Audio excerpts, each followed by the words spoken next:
I came into the company after the property had been purchased, and I worked for a gentleman by the name of Buck Ferguson, and another one of my cohorts was Carl Bates. And from a company standpoint, we were kind of the three people who did the campus.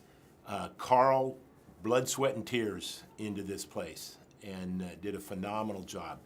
Buck was kind of oversaw everything, and we did all this in spite of the rest of our jobs that we had to keep things going. But when it was time for groundbreaking, we were here. We all had same hard hats, which a few of us still have laying around in the kids' play boxes. But as I was told at the time, the buildings were designed like they are as X's to give maximum amount of outside light, natural light, and view. So if you go around the buildings, you'll see that all the conference rooms, the kitchens, those type of things are on the inner corridors without needing windows. But all the inside offices all have what's called a relight, which the outside offices had, and that gave secondary light, secondary view to the people that occupied those offices. From groundbreaking to move in, it took approximately 6 months. That was take down all the trees. This area of 1 through 4 was full of trees. Take it down and build the buildings. The buildings were done in what's called lift slab, and I would hope that someone still has the time-lapse photography that was done to do that. But all the floors are made out of concrete, and they were all laid at ground level, one on top of the other with a barrier between. And then they were raised with cranks or screws on top of each pillar. And it lifted the whole floors up. Then the first floor was welded into place, then the next one was taken up, welded into place, all the way up to the ceiling. So that was a somewhat unique way of building. It was a fast way of building. But then there was a problem on the East Coast with a building under construction that fell. So that method kind of fell during construction, I should say. That kind of stopped that style of building.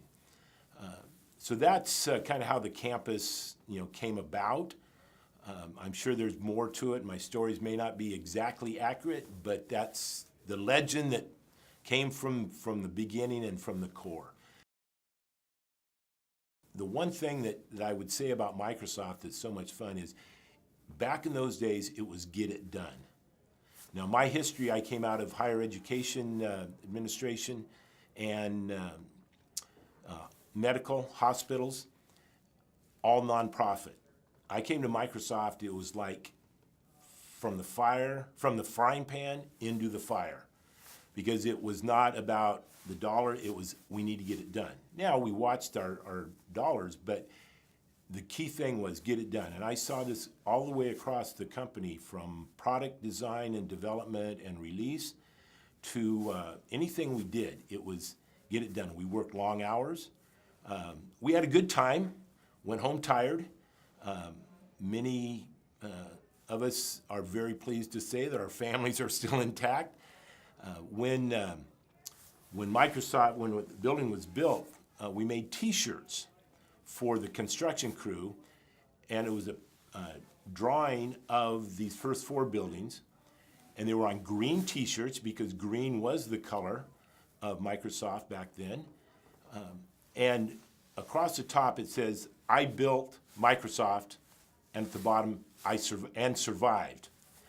That was for the construction workers. So I took a few of those and did a little thing for my cohorts, Carl and Buck and a couple others. And I had some children's ones made, and it said, cross out the I, and hand wrote in, "My daddy built Microsoft, and I survived." One thing that I really liked about Microsoft, I commonly say it was kind of like working for Daddy Warbucks, because The money was there to do things and get it done right. Having come out of nonprofit, the money wasn't always there. But at Microsoft, it was get it done and get it going, and let's meet our deadlines and meet the needs. I'm wearing a jacket that our department, admin services, put out, and the logo is "We Make It Happen." That's how we tried to work. One of the other areas I handled that I'm very proud of was our dining services. Microsoft has good food, and at one point it was written in a little local Redmond paper that Microsoft had was the best place to eat in Redmond. Yeah, it was. I remember when we started doing pizza in Building 4, and our food service director, Tammy Lowry, called me and said, "I need help. We need help." And so I went over and put on an apron and started making pizza. It was like, okay, I've never made pizza, but it can't, be too difficult. Parties, employee parties were another big thing about Microsoft that was well known. A picnic out at the base of Mount Si every August, and amazingly, we never had rain on a day of a Microsoft picnic, and I had the pleasure of organizing those. Then holiday parties. The last holiday party was at the Seattle Convention Center, Convention Trade Center. We took the whole place. We had an ice skating rink. We had 12 stages around the main exhibition hall that did the 12 Days of Christmas, and to the song, and people jumped and all. It was pretty good. The food was pretty phenomenal. We had horse-drawn carriage rides through the city of Seattle. We had a children's party, ages, I think it was 5 to 12, and kids kept wanting to change their age so they could keep coming. We always had great bands. We had activities for the whole evening. Then I remember one other incident where Steve Ballmer, Bill Gates, and Mike Maples called me in and said, "How soon can we do?" Oh no, Mike Hallman, who was president for a short time. How soon can you put a party together? This, I believe, was in the winter. We were in the middle of a storm, and I said, "When do you want it?" And they said, "Tomorrow. Tomorrow at the end of work." And it was fairly common to cut off at 3:30, 4 o'clock and have a pizza and beer party. So I said, "Fine, but we've got a weather thing." "Well, when can you do it?" So we tented, in that 24 hours, we tented the entire park area, including the fountain, between buildings 8, 9, and 10. And our food service director got a hold of every pizza place in town and ordered pizza to be delivered at certain times. And we had a party in the pouring down rain in the middle of winter, and it was really a blast. And it was just one of the things, you make it happen. You get done what needs to get done.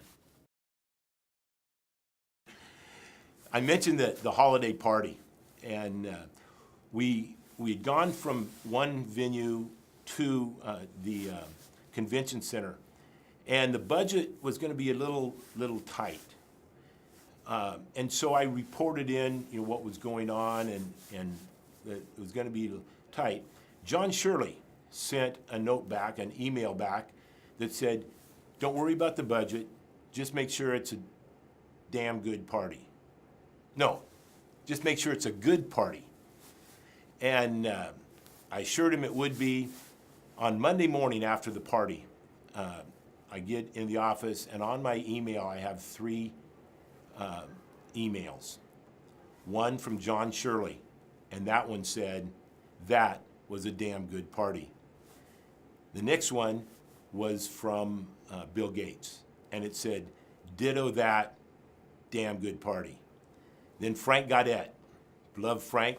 Unfortunately, we lost Frank to cancer, but Frank sent a note, he said, "Ditto, ditto, ditto." That really, was a top moment to get those type of emails. I have to say that Microsoft did that, and email was so great at doing that. I'd come again from nonprofit where if you wanted to say something, you either called them, which you normally didn't do, or you wrote a note, and then it took 3 or 4 or 5 days. Microsoft things happened right now, and those 3 emails were really, really exciting. One of the other things that I did was I developed the company store. It was being handled, each of these items were handled by other departments, and they complained to Frank Gaudet that they didn't have time to do it, they need to hire somebody, and Frank said, no, don't worry about it, and he would give it to me. So that's, Human Resources had been doing the parties right after I came, but Frank came in and said, hey, this is what I want. Family event that's good for everybody, and would you do it? And I said, sure. So that's how I became, because someone else chose not to, and I might say they just didn't see the excitement and the vision of what could be done. Between the picnics, where we had skydivers or hang gliders off of Mount Si, we had biplanes come in and do rolls. It was it was an Alaska Airlines pilot who owned the biplane. To phenomenal food, we had a polo match. Between that and the holiday party I described, the nice thing was I had fun if I saw everyone else having fun. I remember being asked, you need to have fun. I said, I'm enjoying this. I'm enjoying this. I remember Steve Ballmer coming up and saying, man, you're working too hard. I said, I enjoy things when other people are having a good time. I just live a mile away, have for 35 years. Very nostalgic, very nostalgic.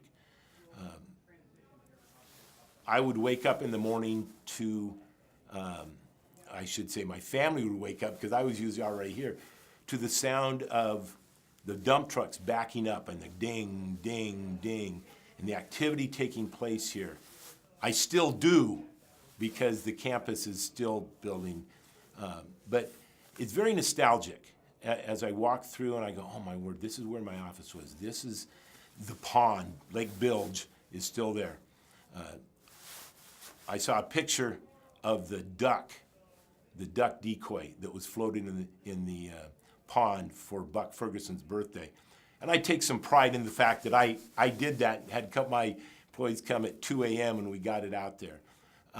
Microsoft was a fun place to work, so it brings back some fun memories of things that happened and that we did. And I could talk stories and stories and stories.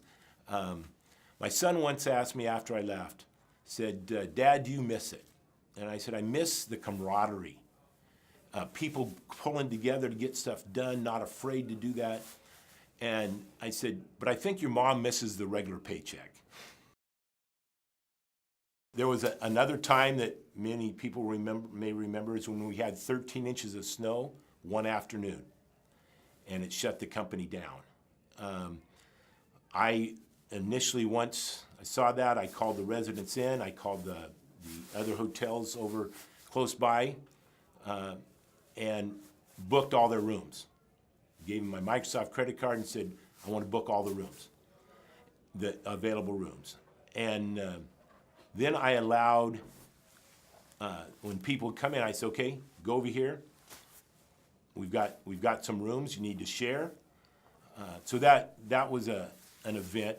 Then we did a party, and well, that night, I live close, so and I had a snow vehicle. So I got home, told my wife and kids, let's go out to dinner. So they said, great. They love going out in the snow, or at least the kids do. And so we drove by. I said, I want to drop into campus and just see how things are. And at that time, we had one dining room open at night, and that was in Building 10. So I went over to kind of see how they were doing, and the line went all the way through 10 into 9, and over halfway through 9. And so my wife and kids had gone in with me, and I said, let's get to work.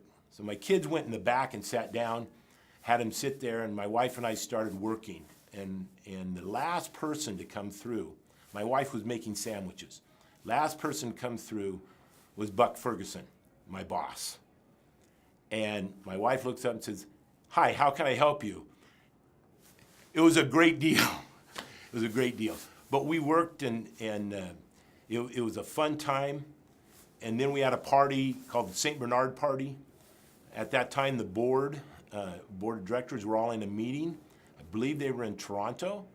And they came home to hear about this story of all the snow and how we recovered and how everything went. And I take some pride in that service, I ran the service department, services, and service to people is so important. And that was our whole thing. We felt our job was to keep those developers happy. Happy developers, happy bottom line. We would bring in, before DOS 5 was released, Steve Ballmer was really on him. We've got to make this deadline. So came and talked to me, and so we had food catered every night. We had masseuses come in. We had barbers come in, just to keep these guys happy. And then at the end, when it shipped, Steve took everyone, all the DOS 5 people, to Hawaii for a week, and included some of my staff, which I felt was just a super generous thing to do for them.